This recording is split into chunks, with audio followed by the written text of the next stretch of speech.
Hello दोस्तों, एक बार फिर से स्वागत है आपका एक बहुत शानदार वीडियो के अंदर। और आज का जो वीडियो होने वाला है उसके अंदर अपन बात करने वाले एफएसएन ई कमर्शियल वेंचर नायका स्टॉक के बारे में। ये जो स्टॉक है बेसिकली ऑनलाइन सर्विस प्रोवाइड करने का काम करता है और क्लॉथ वगैरह के सेक्टर के अंदर काम करता है। इसके अलावा मल्टीपल सेक्टर है, इसके अंदर कुछ फैशन वगैरह ब्यूटी फैशन से रिलेटेड सेक्टर के अंदर भी काम करता है। करंट टाइम में इसकी 162 के ऊपर प्राइस चल रही है। और आज अपन इस स्टॉक के फंडामेंटल, टेक्निकल और चार्ट को अच्छे से एनालाइज करने वाले हैं ताकि आपको एक इंट्रो मिल सके या फिर एक गाइड मिल सके कि आपको नेक्स्ट टाइम जो है किस टाइप की सिचुएशन बनानी है।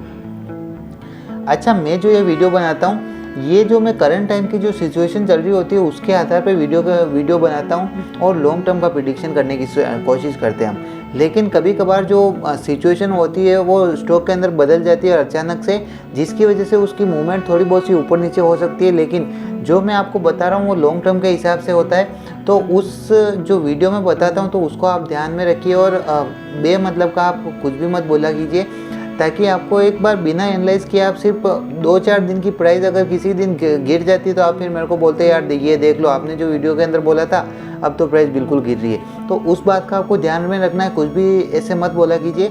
और दोस्तों, आज अपन इस नायका स्टॉक के बारे में बात करने वाले हैं। और तो इस स्टॉक के अंदर सबसे पहले अपन जो बात करेंगे वो है दोस्तों, सबसे पहले इसके मार्केट कैप की।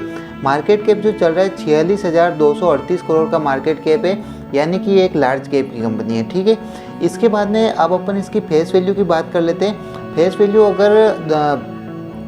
फेस वैल्यू जितनी ज़्यादा होती है उतना अपने लिए अच्छा होता है, लेकिन इसकी फेस वैल्यू जो है 1 के ऊपर चल रही है।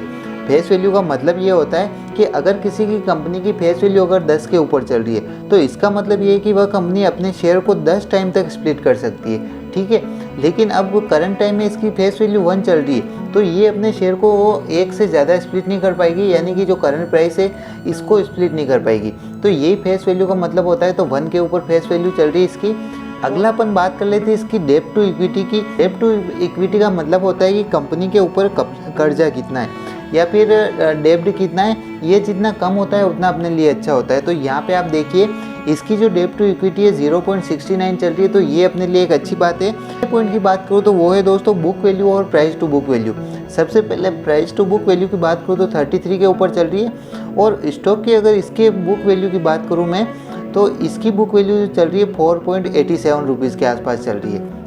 अच्छा, प्राइस टू बुक वैल्यू जो है जितनी कम होगी उतना अच्छा है और बुक वैल्यू जो है वो जितनी ज़्यादा होगी उतना अच्छा होता है। लेकिन यहाँ पे हो उल्टा रहा है, प्राइस टू बुक वैल्यू 33 है लेकिन बुक वैल्यू जो है 4 के ऊपर चल रही है। तो ये अपने लिए एक नेगेटिव बात है कि बुक वैल्यू कम है और प्राइस टू बुक वैल्यू ज़्यादा है। तो बुक वैल्यू का सिंपल मतलब यही होता है कि सपोज़ कीजिए किसी स्टॉक है उसकी बुक वैल्यू 100 के ऊपर चल रही है और स्टॉक की प्राइस जो है 800 रुपये के आसपास चल रही है मान लेते हैं। तो अगर इन फ्यूचर के अंदर कोई भी रीज़न होता है जिसकी वजह से वो स्टॉक गिर जाता है तो उस कंडीशन के अंदर उस जो स्टॉक है उसके 100 रुपये तो आपको मिलेंगे ही मिलेंगे। 100 से वो स्टॉक जो है नीचे नहीं गिरेगा। तो बुक वैल्यू जितनी ज़्यादा होगी अपने लिए अच्छा होगा।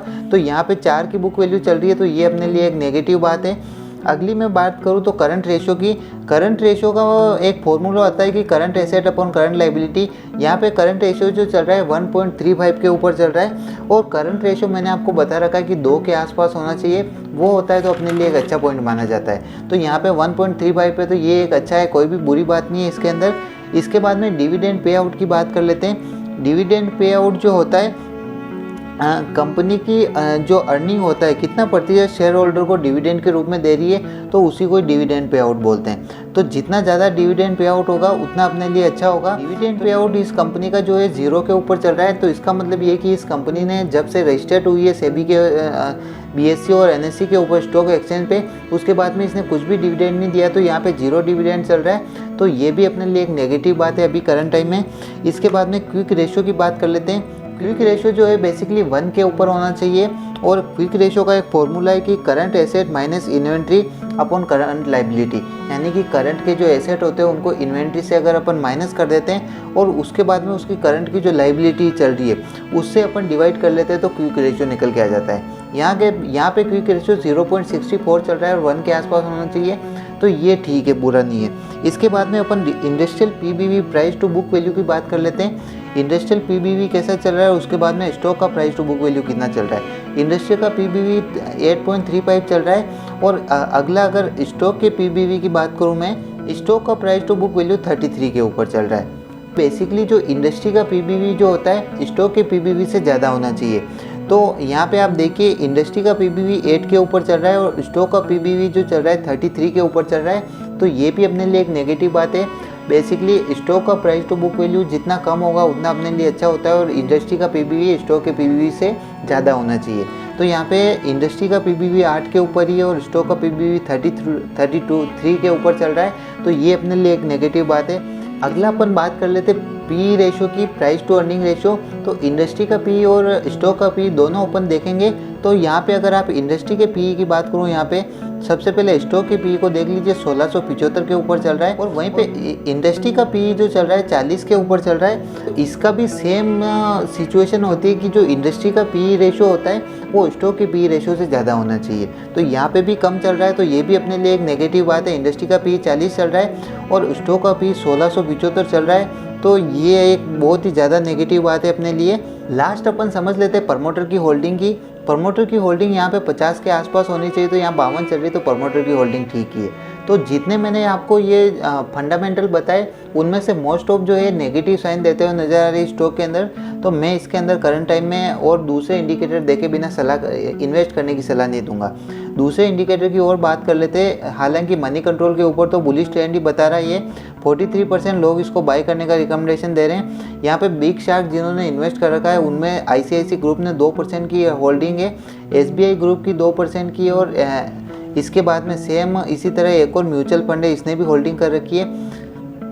यहाँ पे अगर वॉल्यूम को अगर आप देखेंगे तो आज के दिन 41 लाख का वॉल्यूम इसमें ट्रेड हुआ है। इसके बारे में एक लेटेस्ट न्यूज़ आई है कि from Aamir Khan to Katrina Kaif to Sachin Tendulkar, top celebrity make a killing in India IPO boom.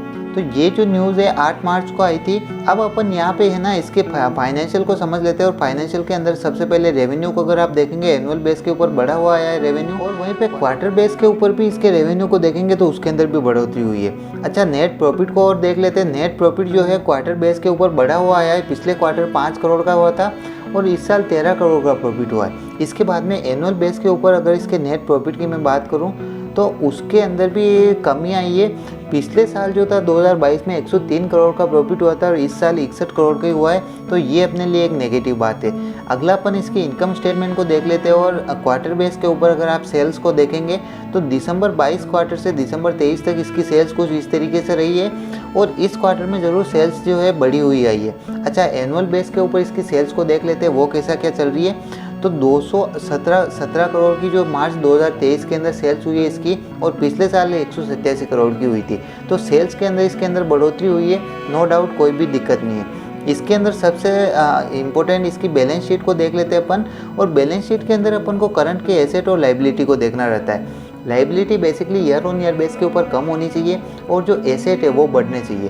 तो करंट की लाइबिलिटी आप देखिए, पिछले साल 100 करोड़ की लाइबिलिटी थी और इस साल 93 करोड़ की हो गई है, तो लाइबिलिटी के अंदर तो कमी आई है। अच्छा, करंट के एसेट को और आप यहाँ पे देख लीजिए, तो करंट के एसेट आप देखेंगे तो 951 करोड़ के एसेट थे और अभी के टाइम में 1059 करोड़ के एसेट हो गए। तो एसेट के अंदर बढ़ोतरी हुई, जो लाइबिलिटी है उसके अंदर कमी आई है, तो ये बहुत ही पॉजिटिव बात है अपने लिए। कैश फ्लो को अगर आप देखेंगे तो कैश फ्लो बेसिकली नेगेटिव चल रहा है। यहाँ पे नेट कैश फ्लो -20 के अंदर चल रहा है। और अब अपन इसके शेयर होल्डिंग पैटर्न को समझ लेते हैं। तो शेयर होल्डिंग पैटर्न के अंदर 52% जो है प्रमोटर की होल्डिंग है इसके अंदर, पब्लिक की होल्डिंग 21% है, DII की होल्डिंग 15.25% और FII की होल्डिंग 10.65% है। लेकिन यहाँ पे अगर आप प्रमोटर की होल्डिंग को देखेंगे तो जब से लिस्ट हुआ है तब थोड़ी बहुत सी कमी आई है। 52.34% की जो होल्डिंग थी 2022 में थी और अभी 52.24% की रह गई है, यानी 0.10% का कमी आई है। तो इसके अंदर शायद प्रमोटर है उनका कुछ डेब्ट वगैरह रह रहा होगा या फिर कुछ और रीज़न की वजह से प्रमोटर की होल्डिंग थोड़ी बहुत सी कम हुई है। अच्छा, अपन इसके चार्ट को समझ लेते हैं और चार्ट को मैंने डेली टाइम फ्रेम के ऊपर ओपन कर रखा है और लॉन्ग टर्म का समझना ज़रूरी है अपने लिए। शॉर्ट टर्म के अंदर तो मोमेंटम कैसे भी बन सकते हैं, तो लॉन्ग टर्म के लिए मैंने 1 मंथ का टाइम फ्रेम ओपन किया है यहाँ पे। तो यहाँ से देखिए, जब ये स्टॉक जो है लिस्ट हुआ था उस टाइम जो इसकी लिस्टिंग की जो प्राइस थी वो आपको मैं बता दूँ 400 रुपये के आसपास ये लिस्ट हुआ था और करंट टाइम में ये जो स्टॉक है 162 के आसपास चल रहा है। इसने लोएस्ट जो लो लगाया था, वो लोएस्ट पॉइंट जो लगाया था वो 118 या फिर 115 के आसपास लगाया था। तो इसको मैं सपोर्ट लाइन मान लेता हूँ और यहाँ पे मैं ड्रॉ भी कर देता हूँ सपोर्ट को। और करंट टाइम में ये जो स्टॉक है कोई भी इस रेंज बाउंड के अंदर चल रहा है तो यहाँ पे इसके ऊपर 190 के ऊपर इसने अभी करंट टाइम पे कुछ दिनों पहले ही अपना हाई लगाया, मतलब ऊपर गया था और उसके बाद में अब जो है बीच में चल रहा है। इस स्टॉक के अंदर अगर अब लॉन्ग टर्म की बात करूँ तो लॉन्ग टर्म के अंदर मुझे यहाँ पे कोई भी इंडिकेशन मिलते हुए नज़र नहीं आ रहे। यहाँ पे अगर आप देखेंगे भी तो भी ये स्टॉक जो है नीचे आया था, नीचे सपोर्ट लिया और अब ऊपर जाके सपोर्ट लेके अब बीच में चल रहा है। तो करंट टाइम में जो सिचुएशन है कुछ भी पता नहीं चल रही। हालांकि यहाँ पे एक हैमर कैंडलस्टिक पैटर्न बन रहा है तो ये पॉजिटिव साइन देता है कि मार्केट में अब अप ट्रेंड आने वाला है। तो लॉन्ग टर्म के अंदर इतने अच्छे साइन नहीं बनते हुए नज़र आ रहे, लेकिन फिर भी आप अगर चाहें तो एंट्री कर सकते हैं एक अच्छे से स्टॉप लॉस को मेंटेन करते हुए। करंट टाइम में एंट्री करते हैं तो आप यहाँ पे है ना 140 का स्टॉप लॉस लगा लीजिए और जो टारगेट है आपको 190 तक देखने को मिल सकता है। लेकिन एक बार डेली टाइम फ्रेम पे अपन देख लेते हैं वहाँ पे हमारे को क्या इंडिकेशन मिलते हुए नज़र आ रहे हैं। और डेली टाइम फ्रेम के ऊपर आपको दिख भी रहा होगा कि कुछ इस जगह पे इसने अपना सपोर्ट बनाया था, रेंज बाउंड के अंदर ये चल रहा था कुछ दिनों से और इस जगह पे सपोर्ट बना के अब जो है स्टॉक ऊपर बढ़ गया है। अच्छा, यहाँ पे आप अपना स्टॉप लॉस मेंटेन करके चलिए 145 के ऊपर और आने वाला टारगेट आपको 190 तक ये स्टॉक जाता हुआ दिख सकता है। तो करंट टाइम में अगर आप एंट्री करते हैं तो उस जगह पे मेरे हिसाब से आपको स्टॉप लॉस लगा लेना चाहिए। और जो इसका फर्स्ट वाला जो टारगेट होगा वो आपको 169 पे देखने को मिलेगा और उसके बाद में जो टारगेट आपको देखने को मिलेगा वो देखने को मिलेगा 182 और उसके बाद में 190 का। तो ऊपर की तरफ तो आपको ये स्टॉप लॉस लगा के चलना है और नीचे की तरफ अगर मैं बताऊं, ऊपर की तरफ तो आपको ये टारगेट लेके चलना है और नीचे की तरफ आपको 135 का सेकंड वाला स्टॉप लॉस लगाना है। फर्स्ट वाला 145 का मैंने बता दिया है और उसके बाद वाला जो स्टॉप लॉस लगाना है आपको इस प्राइस के आसपास 130 के आसपास। तो ये आपको ध्यान में रखना है। आज के दिन तो ये जो स्टॉक था नेगेटिव पोल में आया है, लेकिन करंट टाइम में ये स्टॉक ऊपर जा सकता है। लेकिन अभी आप यहाँ पे अगर देखेंगे, मैं इसको बताऊँ तो यहाँ पे एक स्टॉप लॉस भी बनता हुआ नज़र आ रहा है इस जगह के ऊपर। देखिए ये प्राइस इस जगह पे लग गई थी, यहाँ से सपोर्ट लेके ऊपर बढ़ा, फिर यहाँ से ब्रेक करके नीचे निकल गया और यहाँ पे रेजिस्टेंस बना दिया। रेजिस्टेंस बना के फिर से फेक ब्रेकआउट हो सकता है ये, तो स्टॉक यहाँ से नीचे आ सकता है। तो इसको आपको ध्यान में रखना है। मेरे हिसाब से आप अगर एंट्री करना चाहते हैं तो 169 170 को क्रॉस करने दीजिए, उसके बाद में एंट्री बनाइए। अच्छा, कुछ इंडिकेटर है वो क्या साइन दे रहे हैं उनको अगर एक बार अपन अप्लाई करके देख लें। यहाँ पे अगर मैं इंडिकेटर को अप्लाई करूँ यहाँ पे तो बुलिंगर बैंड को आप देखिए वो जो है ऑल टाइम रेजिस्टेंस लाइन के पास में चल रहा है। इसके बाद में मूविंग एवरेज अलग अलग टाइम फ्रेम पे आप देख लीजिए, सारे मूविंग एवरेज जो है वो तो हमें पॉजिटिव साइन देते हुए नज़र आ रहे हैं। लेकिन 88 मूविंग एवरेज लॉन्ग टर्म वाला हमें नेगेटिव साइन दे रहा है और जैसे अपन ने फंडामेंटल एनालाइज किया उसके हिसाब से हमें नेगेटिव साइन ही मिल रहे। अब यहाँ पे आप देखिए MACD जो है वो नीचे से ऊपर की तरफ क्रॉस किया है लेकिन साइडवेज चल रहा है, तो कुछ भी पता नहीं चल रहा है। तो मेरी अगर आप बात माने तो करंट टाइम में अगर आप इन्वेस्ट करना भी चाहते हैं तो करंट टाइम में थोड़े दिन रुक जाइए, 170 के ऊपर प्राइस को जाने दीजिए। आपको टारगेट जो है नेक्स्ट वाला 180 के आसपास देखने को मिलेगा और फिर 190 का, लेकिन 170 को क्रॉस करने दीजिए। तो मैं आशा करता हूँ इसके बारे में आपके कुछ भी डाउट नहीं रहे होंगे, और कुछ डाउट रह गया तो आप कमेंट बॉक्स में पूछ सकते हैं, मैं उसको बताने की पूरी कोशिश करूँगा। थैंक यू सो मच दोस्तों वीडियो को यहाँ तक देखने के लिए। हम मिलते हैं अगले वीडियो में, तब तक के लिए जय श्री राम।